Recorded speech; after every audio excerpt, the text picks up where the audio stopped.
नमस्कार दोस्तों, स्वागत है आप सभी का हमारे यूट्यूब चैनल जीएस का सागर में। मैं आपके लिए हिंदी के क्लास लेकर आया हूं। तो अब जो है शुरू करते हैं आज की क्लास। तो उससे पहले सभी लोग क्या करें, वीडियो को लाइक करें, दूसरे लोगों को शेयर कर दें कि भाई क्लास चालू हो गई, और चैनल को सब्सक्राइब भी कर दें कि भाई शरद सर की क्लास चालू हो गई है। ठीक है, चलिए तो शुरू करते हैं आज की क्लास। तो आज की क्लास में हम आपको क्या बताने वाले हैं, ठीक है। रचना के आधार पर वाक्य भी आपको कंप्लीट हो चुका है, वाच्य कंप्लीट हो चुके हैं, पद परिचय कंप्लीट हो चुका है, अलंकार भी आपका कंप्लीट हो चुका है, अनुच्छेद लेखन कंप्लीट हो चुका है। इसके अलावा आज जो हम शुरू करेंगे, हमारा क्या है, हमारा पत्र लेखन जो है आज का टॉपिक हमारा शुरू करना है। और स्ववृत लेखन भी हमने आपका क्या कर दिया है, कंप्लीट करवा दिया है। बाकी जो है हम आगे करवाते रहेंगे। देखिए आगे हमारा कौन कौन सा टॉपिक अभी बाकी है, जैसे स्ववृत लेखन हो चुका है आपका, ईमेल लेखन अभी नहीं हुआ, विज्ञापन लेखन नहीं हुआ, और संदेश लेखन अभी नहीं हुआ है। तो वो हम आपको जल्द ही इसके बाद में देते रहेंगे। तो आज हमारा टॉपिक जो है सबसे ज्यादा पूछा जाता है 5 नंबर का, वो होता है पत्र लेखन। तो पत्र लेखन शुरू करते हैं। तो चलिए सभी लोग पहले वीडियो को लाइक करें जल्दी से, फिर देखते हैं वीडियो के अंत तक देखेंगे। इसमें हम आपको सब इम्पोर्टेंट और फॉर्मेट कहाँ गलतियां करते हैं सब कुछ बताएंगे। ठीक है, चलिए देखिए। तो पत्र लेखन, सबसे पहले बात करते हैं पत्र लेखन। हिंदी में पत्र लेखन एक कला है, इसलिए पत्र लिखते समय पत्र में सहज, सरल तथा सामान्य बोलचाल की भाषा का प्रयोग करना चाहिए, जिससे पत्र को प्राप्त करने वाला पत्र में व्यक्त भावों को अच्छी प्रकार से समझ सके। पत्र लेखन के माध्यम से हम अपने भावों और विचारों को व्यक्त कर सकते हैं। आगे देखिए क्या लिखा है, आगे है, पत्रों के माध्यम से एक व्यक्ति अपनी बातों को लिखकर दूसरों तक पहुंचा सकता है। जिन बातों को लोग कहने में हिचकिचाते हैं, उन बातों को पत्रों के माध्यम से आसानी से समझाया या कहा जा सकता है। समझ गए कि भाई पत्र क्या होता है, पत्र क्यों जरूरी होता है, और पत्र किसको लिखा जाता है। ये सारी चीजें यहाँ पे हमारी क्लियर हो जाती है। अब हम देखेंगे पत्र लेखन। तो पत्रों के प्रकार, तो पत्रों के प्रकार की अगर हम बात करें तो पत्रों के कितने पत्र, मुख्य रूप से पत्रों को निम्नलिखित 2 वर्गों में विभाजित किया गया। एक हमारा औपचारिक पत्र, दूसरा अनौपचारिक पत्र। दूसरा कौन सा है, अनौपचारिक पत्र। तो हम लोग देखेंगे पत्रों के प्रकार में, जो अनौपचारिक पत्र होते हैं वो किसे लिखे जाते हैं। अनौपचारिक पत्र जो है वो किसे लिखे जाते हैं, मित्र को, माता पिता, भाई बहन, रिश्तेदार। ठीक है, इनको लिखे जाते हैं। रिश्तेदार जैसे चाचा ताऊ मामा बुआ फूफा नानी काका मौसी मौसा, इन सबको क्या लिखे जाते हैं। आजकल इनको पत्र कौन लिखता है, आजकल तो व्हाट्सएप का जमाना है। हाँ, व्हाट्सएप पे भेज दिया, मैं बात कर ली, बस हो गया खत्म। विषय उदाहरण में देखेंगे, मित्र को जन्मदिन की बधाई देनी हो, या फिर पिताजी को परीक्षा की तैयारी के बारे में पत्र लिखना हो, ये किसके बारे में आ जाएगा, ये किसके अंदर में आ जाएगा, हमारा अनौपचारिक पत्र के अंदर में आ जाएगा। किसके अंदर में, अनौपचारिक पत्र के अंदर में। अब इसका प्रारूप क्या होगा, ये जब आप अंत तक देखेंगे तभी आपको पता चलेगा। चलिए देखते हैं अब हमारा औपचारिक पत्र क्या होता है। औपचारिक पत्र वो होते हैं जो, औपचारिक पत्र जो प्रधानाचार्य, अधिकारी, संपादक, संस्था, इन सबको लिखे जाते हैं, वो क्या होते हैं, हमारे औपचारिक पत्र होते हैं। क्या होते हैं, हमारे औपचारिक पत्र। ठीक है, चलिए अब देखेंगे इसमें विषय उदाहरण, जैसे अवकाश हेतु आवेदन, सड़क मरम्मत के लिए नगर निगम के पत्र। तो ये सारे कौन से हो गए, हमारे औपचारिक पत्र कहलाते हैं। अब आगे देखेंगे पत्र लेखन। ठीक है, तो अब देखिए इसमें जो आपका दे रखा है पत्र लेखन के उदाहरण और जो हमारा प्रारूप। ठीक है, अब सबसे ज्यादा इंपॉर्टेंट है क्लास। अब आपकी क्लास जो है ये सबसे ज्यादा इंपॉर्टेंट होती है यहाँ से। ठीक, तो देखेंगे अंत तक के बने रहेंगे। देखिए क्या कह रहा है, औपचारिक पत्रों के उदाहरण में प्रधानाचार्य को लिखे गए पत्र का, प्रार्थना पत्र का प्रारूप क्या होगा। सबसे पहले लिखेंगे सेवा में, उसके बाद लगाएंगे कॉमा। आप लोग क्या करते हैं, सेवा में लिख दिया, ठीक है, उसके बाद में कॉमा नहीं लगाते हैं, तो ये क्या हो जाता है, ये सबसे बड़ी गलती है। फिर प्रधानाचार्य, अब यहाँ पर कॉमा। ठीक है, क्यों, क्योंकि हमें वहां से अभी ये क्या, ये पोस्ट का नाम है, प्रधानाचार्य या प्रधानाचार्य। ठीक है, इनमें से आप जो भी लिखना चाहे वो लिख के यहाँ पे कॉमा जरूर लगाएं। आप लोग क्या करते हैं, गलतियां करते हैं कि भाई यहाँ पे कॉमा नहीं लगाया। ठीक है, आगे देखेंगे। अगला हमारा क्या आ जाएगा, विद्यालय का नाम व पता। अब क्या लिखते हैं, विद्यालय का नाम का पता। अब विद्यालय का नाम, जैसे यहाँ पर विद्यालय का नाम, जैसे मान लीजिए किसी का नाम है अमर पब्लिक स्कूल है जैसे। ठीक है, अमर पब्लिक स्कूल है, अमर पब्लिक स्कूल नई दिल्ली। ठीक है, तो यहाँ पे क्या आ जाएगा, ये आपका स्कूल का नाम आ गया और पता आ गया। अब इसके बाद में क्या डालेंगे, दिनांक। दिनांक को हम लोग किस फॉर्मेट में डालते हैं, दिनांक को हम लोग डालते हैं जैसे आज की डेट क्या है, मान लीजिए आज है 22 जनवरी, तो यहाँ पर क्या लिखेंगे, 22 जनवरी 2026। ठीक, इस तरह से डेट का फॉर्मेट रहता है। अब विषय लिखेंगे, पत्र लिखने का कारण। विषय हमारा केवल 10 शब्दों में होना चाहिए, जिसे कहा जाता है या फिर या एक लाइन में होना चाहिए। ठीक है, या एक लाइन में, पूरा यहाँ पर हम लोग पूरी तरह से डिस्क्राइब नहीं करते हैं, केवल एक लाइन में इस विषय को लिखते हैं। अगला देखिए क्या कह रहा है, अगला है महोदय। पहला अनुच्छेद, पहला अनुच्छेद में हम लोग क्या लिखेंगे, पहला अनुच्छेद होता है हमारा परिचय का। पहला अनुच्छेद क्या होता है हमारा, परिचय का, जिसे आप लोग बोलते हैं क्या, इंट्रोडक्शन। इसमें आपका नाम वगैरह जो भी आप लिखना चाहें वो यहाँ पर लिखा जाता है। दूसरे अनुच्छेद में मेन समस्या, ठीक है, समस्या या फिर मुख्य बात जो आपको कहनी होती है वो यहाँ पर हम लोग लिखते हैं। आपका आज्ञाकारी, आज्ञाकारी में शिष्य या शिष्या जो भी है, फिर कॉमा लगाएंगे और यहाँ पे नाम लिखेंगे, कक्षा लिखेंगे, बस खत्म। ठीक है, चलिए अब एक उदाहरण देखते हैं, उदाहरण के माध्यम से आप लोग जल्दी से समझ जाएंगे। ठीक है, उदाहरण क्या कह रहा है, उदाहरण में जैसे दीदी या बहन की शादी पर अवकाश के लिए आवेदन पत्र या प्रार्थना पत्र लिखना है, किसको, प्रधानाचार्य को। किसको लिखना है, प्रधानाचार्य को लिखना है। तो अब देखिए यहाँ पर क्या लिखा, सेवा में प्रधानाचार्य महोदय, कॉमा लगा है ना, देखिए सभी जगह क्या लगा होगा, कॉमा लगा होगा, सेवा में प्रधानाचार्य। ठीक है, डीवी स्कूल रामनगर दिल्ली। दिनांक आपका यहाँ पर आ जाएगी। अब विषय क्या आ जाएगा, बहन की शादी के लिए अवकाश प्रदान हेतु प्रार्थना पत्र।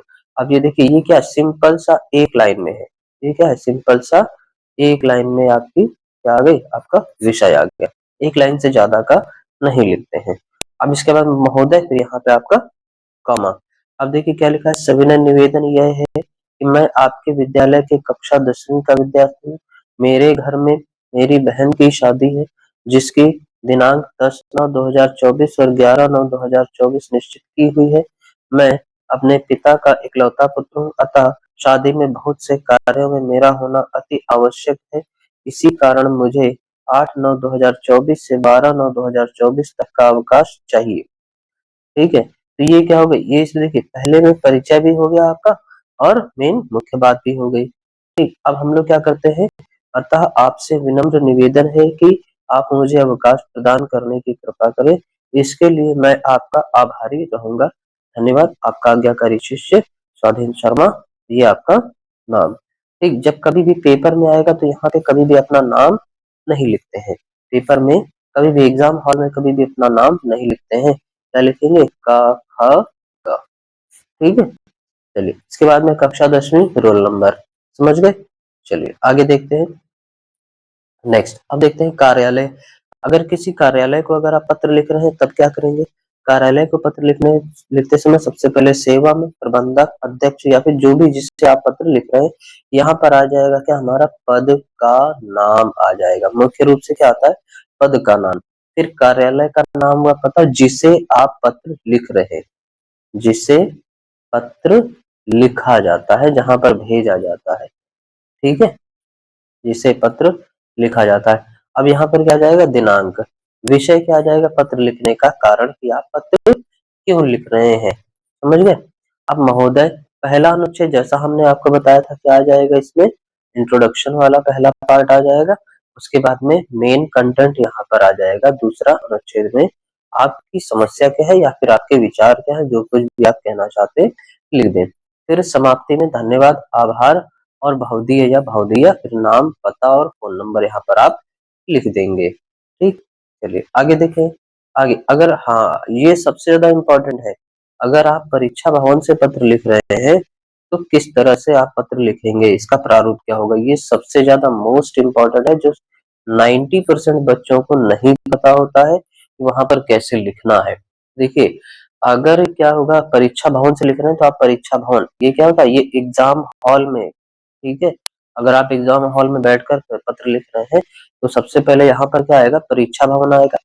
आबासा दिनांक आ जाएगी, सेवा में, प्रबंधक, अध्यक्ष, जो भी आप यहाँ पे हमने आपको क्या बताया था, पद का नाम। क्या लिखेंगे यहाँ पर, पद का नाम। फिर कार्यालय का नाम व पता, पत्र लिखने का कारण जिसे हम लोग क्या बोलते हैं, विषय लिखते हैं। ठीक, इसके बाद में महोदय, इसके बाद में अगला क्या जाएगा, महोदय। फिर पहला अनुच्छेद हमारा इंट्रोडक्शन पार्ट। ठीक है, क्या जाएगा हमारा यहाँ पर, इंट्रोडक्शन पार्ट। अब इंट्रोडक्शन पार्ट के बाद क्या आएगा, दूसरा अनुच्छेद। दूसरा अनुच्छेद क्या जाएगा, जैसे हम मेन कंटेंट, आपकी समस्या क्या है या फिर आपको क्यों ये पत्र लिखना पड़ रहा है, ये पूरा जो है आप यहाँ पर लिखेंगे।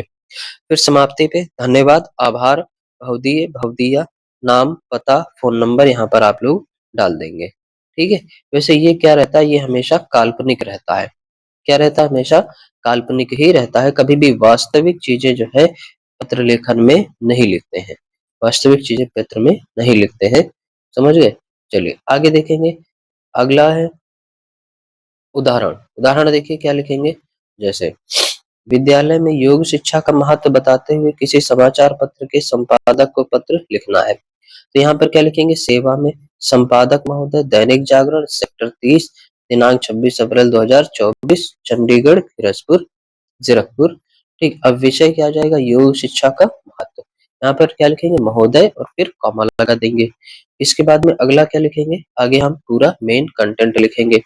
मेन कंटेंट में क्या आ जाएगा, देखिए, जान जान की, जन जन की आवाज। यहाँ पर क्या जान जान लिखा है, जन जन की आवाज होगा। ठीक है, जन जन की आवाज जन जन तक पहुंचाने के लिए प्रसिद्ध। ठीक है, आपके पत्र के माध्यम से मैं विद्यालय में योग शिक्षा के महत्व को बताना चाहती हूँ और प्रत्येक व्यक्ति तक पहुंचाना चाहती हूँ। योग शिक्षा के माध्यम से विद्यार्थी स्वास्थ्य के प्रति जागरूक होंगे। योग शिक्षा उनके स्वास्थ्य के लिए बहुत अधिक लाभदायक है। योग के माध्यम से वे अपने शरीर की नकारात्मक ऊर्जा को बाहर निकाल सकते हैं और सकारात्मक ऊर्जा को ग्रहण कर सकते हैं। योग के जरिए वे अपने तन मन दोनों को स्वस्थ रख सकते हैं और उनके सर्वांगीण विकास में भी सहायता मिलती है। आपसे विनम्र निवेदन है कि आप अपने समाचार पत्र के माध्यम से पाठकों को योग के प्रति जागरूक करें और लोगों को योग शिक्षा ग्रहण करने के लिए आग्रह करें। धन्यवाद, भवदीया। आपका नाम, पता और यहाँ पर आ जाएगा। अब देखते हैं अनौपचारिक पत्र। अब हमारा अगला टॉपिक क्या आ जाएगा, अनौपचारिक पत्र। सबसे ज्यादा इंपॉर्टेंट होता है। देखिए, जो पेपर आता है ना, क्वेश्चन पेपर, उसमें औपचारिक पत्र और अनौपचारिक पत्र, ठीक है, दोनों में क्या रहती है, चॉइस रहती है, अथवा लगा होता है। या तो आप औपचारिक पत्र करिए या फिर अनौपचारिक पत्र करिए। तो पत्र आपको दोनों ही पढ़ने चाहिए। कि मान लीजिए अगर पेपर में कभी औपचारिक पत्र नहीं आ रहा तो आप अनौपचारिक कर सकते हैं, और अनौपचारिक नहीं आ रहा है तो आप औपचारिक पत्र कर सकते हैं। ठीक है, चलिए देखते हैं इसके बारे में, इसका हम लोग क्या प्रारूप रहेगा, इसके प्रारूप में क्या परिवर्तन होता है और इसमें अंतर क्या होता है। देखिए, अंतर की बात करें तो अंतर होता है, जैसे औपचारिक पत्र होता है तो इसमें हम लोग विषय लिखते हैं, इसमें हमारा विषय नहीं होता है, इसमें विषय नहीं होता है, इसमें विषय होता है। यानी कि औपचारिक पत्र विषय से संबंधित, विषय औपचारिक पत्र में विषय लिखते हैं, जबकि अनौपचारिक पत्र में विषय नहीं लिखते हैं। ठीक है, चलिए तो यहाँ पर सबसे पहले हम लोग क्या देखेंगे, प्रेषक का नाम एवं पता। अब प्रेषक क्या होता है, मतलब पत्र भेजने वाला, पत्र भेजने वाला। ठीक है, अगला देखेंगे क्या है, फिर यहाँ पर दिनांक आ जाएगी, संबोधन, यथा योग्य अभिवादन, कुशल क्षेम ज्ञापन, कुछ मुख्य वस्तु। कुशल क्षेम ज्ञापन का मतलब क्या होता है, आशा करता हूँ कि आप बहुत अच्छे होंगे और मैं भी यहाँ पर एकदम कुशल मंगल हूँ, आप मेरी चिंता बिल्कुल भी मत करें। तो इस तरह का जो हम लोग लिखते हैं वो कुशल क्षेम ज्ञापन कहलाता है। ठीक, अब मुख्य वस्तु की मैं आपको यह बताना चाहता हूँ। ठीक, इसके बाद में फिर समापन। समापन के बाद संबंध का उल्लेख, कि आपका बड़ा भाई, आपका पुत्र, आपका, ठीक है, तो ये सब लिखेंगे। फिर प्रेषक का नाम यानी कि पत्र भेजने वाले का नाम। चलिए आगे देखेंगे उदाहरण। उदाहरण देखेंगे, बस 2 मिनट की क्लास और है, इसके बाद में फिर हम वाइंड अप करेंगे। देखिए, प्रश्न नंबर 2 क्या कह रहा है, मोटरसाइकिल सुविधा के लिए है, तेज चलाने, करतब दिखाने के लिए नहीं। यह समझाते हुए अपने छोटे भाई को एक पत्र लिखिए। ठीक है, ये कब पूछा गया? 2014 में ये पूछा गया है। देखिए उत्तर क्या है? परीक्षा भवन नई दिल्ली। ये कैसे लिखेंगे? परीक्षा भवन से लिख रहा है तो परीक्षा भवन लिखेंगे। 7 जुलाई। ठीक। प्रिय छोटे भाई करण, शुभाशीष, मैं स्वयं सकुशल रहकर आशा करता हूँ कि तुम भी सकुशल होगे और अपनी पढ़ाई पर ध्यान दे रहे होगे। अनुज, पिताजी के पत्र से ज्ञात हुआ कि तुमने इस मई जून की छुट्टियों में मोटरसाइकिल सीख लिया है। यह अच्छी बात है जिसे जानकर मुझे बहुत खुशी हुई, पर कि यह जानकर बड़ा दुख हुआ कि मोटरसाइकिल तेज चलाने के साथ ही उससे तरह-तरह के करतब दिखाने और स्टंट करने का प्रयास करने लगे हो। यह तुम्हारे लिए घातक सिद्ध हो सकता है। तनिक सी लापरवाही जानलेवा साबित हो सकती है। मोटरसाइकिल की सवारी हमारी यात्रा को सुगम बनाने के साथ-साथ समय की बचत भी कराती है। यह हमारी सुविधा के लिए है, ना कि स्टंट करने के लिए। जब तक हम इसका उपयोग करेंगे, तब तक यह सुविधाजनक और लाभदायी है, परंतु इसका दुरुपयोग जानलेवा साबित हो सकता है। आशा है कि तुम मेरी बात मानकर मोटरसाइकिल से कोई स्टंट नहीं करोगे और न ही सामान्य रफ्तार से तेज चलोगे और इसका उपयोग सुविधा के लिए ही करोगे। शेष सब ठीक है। पूज्य माता-पिता को प्रणाम कहना। पत्रोत्तर की प्रतीक्षा में, मतलब इसका पत्रोत्तर मतलब क्या होता है? हम पत्र की प्रतीक्षा करेंगे, पत्र का उत्तर। ठीक है? प्रतीक्षा करेंगे, तुम्हारा बड़ा भाई यहाँ पर आपका आ जाएगा। ठीक, अब देखते हैं कुछ उदाहरण जो पेपर में पूछे जाते हैं। सबसे ज्यादा पेपर में जो पूछे गए हैं वो हम आपको यहाँ पर बता दे रहे हैं। देखिए, पहला है, आप हिमांशी या सात्विक हैं।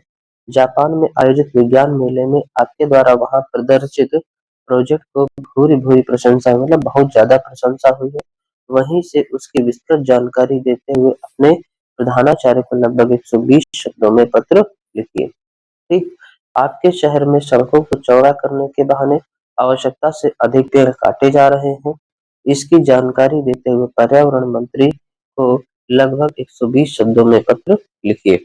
ये क्या? ये देखिए, ये सबसे ज्यादा मोस्ट इम्पोर्टेंट पत्र है जो पेपर में पूछे जाते हैं अक्सर और पेपर में आते भी हैं। चलिए, अगला प्रश्न क्या है? अगला प्रश्न है, आपका आपका नाम देव या देवयानी है। वायु प्रदूषण की समस्या को कम करने में इलेक्ट्रॉनिक वाहनों की उपयोगिता का उल्लेख करते हुए किसी दैनिक समाचार पत्र के संपादक को लगभग 100 शब्दों में पत्र लिखिए। ठीक, अगला क्या कह रहा है? आपका नाम रमैया या रोशन है। आप अपने विद्यालय की तरफ से किसी शैक्षणिक यात्रा में गई थी। यात्रा से लौटकर उसकी जानकारी देते हुए बड़ी बहन को पत्र लिखिए। देखिए, ऊपर वाले दो कौन से हैं? हमारे औपचारिक पत्र हैं। कौन से हैं? हमारे औपचारिक पत्र हैं। ठीक, ऊपर वाले 3 ये क्या हमारे औपचारिक। ठीक, नीचे वाले ये दो कौन से हैं? अनौपचारिक पत्र। कौन से हैं? अनौपचारिक पत्र। आप ये इनको अगर आप पूरी तैयारी कर लेंगे, ठीक है, तो आपका पेपर में काम हो जाएगा। चलिए, अगला लास्ट क्वेश्चन क्या कह रहा है? आप पाखी या पंकज हैं, ये जो एक मैनेजमेंट कॉलेज में पढ़ रहे हैं। आपके छोटे भाई या बहन की 10वीं की परीक्षा है। उसे लगभग 120 शब्दों में पत्र लिखकर परीक्षा की तैयारी के विषय में समझाइए। ये आपके पत्र लेखन जो सबसे ज्यादा मोस्ट इम्पोर्टेंट है, पेपर में पूछे जाते हैं। चलिए, थैंक्स फॉर वॉचिंग। बाकी नेक्स्ट वीडियो में वीडियो को क्या करेंगे? सभी लोग लाइक करेंगे, शेयर करेंगे, सब्सक्राइब करेंगे, बेल आइकन जरूर दबाएंगे, तभी आपको हमारी नेक्स्ट वीडियो सबसे पहले मिलेगी। ठीक है, अब देखिए, अब आपका हमारा कौन-कौन हमारा पत्र लेखन हो गया। ठीक है, ये क्या था? हमारा पत्र लेखन का टॉपिक पूरा कंप्लीट हो गया। अब नेक्स्ट टॉपिक हमारा कौन सा होगा? नेक्स्ट टॉपिक होगा हमारा स्ववृत्त लेखन या ईमेल लेखन। स्ववृत्त लेखन हमने करा दिया है। अब आपका अगला जो टॉपिक आएगा वो हमारा कौन सा होगा? ईमेल लेखन आएगा। ठीक है, बाकी नेक्स्ट वन पे कंटिन्यू करेंगे। See you on the next one. Thank you class, bye bye, take care. लेकिन जाने से पहले वीडियो को सभी लोग क्या करेंगे? लाइक करेंगे, चैनल को शेयर करेंगे और सब्सक्राइब भी करेंगे। Thank you class, bye bye, take care.